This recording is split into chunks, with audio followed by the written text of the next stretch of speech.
We're on Columbus Circle, the closest we can get to the Capitol building, which has been heavily fortified.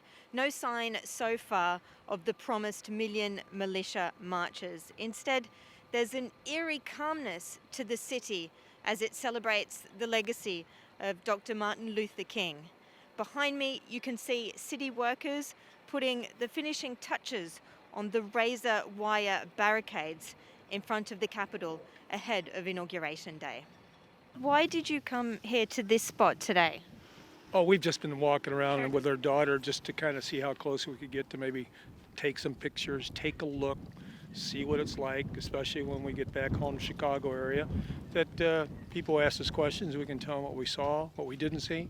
We've had kids who have lived in DC for over 17 years, and this is a very familiar. I'm going to cry. This is a very familiar place to us, and we've had lots of opportunities to be in those buildings because of what our kids did.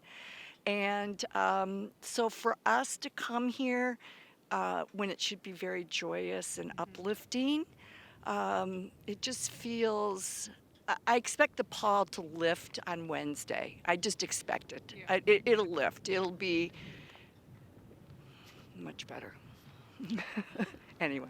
It's not supposed to be like this for an inauguration. I mean, in other inaugurations, you could get right up to the Capitol, like fence, and like watch from there or watch from the memorials. It would have been different anyway because it's a pandemic, but not like this. Yeah, it's weird. It's kind of scary, like what's happening, but it is what it is. You came from Florida just for the day. Yes. Wow. And how did you get here? In car? How far was that? 16 hours, I think.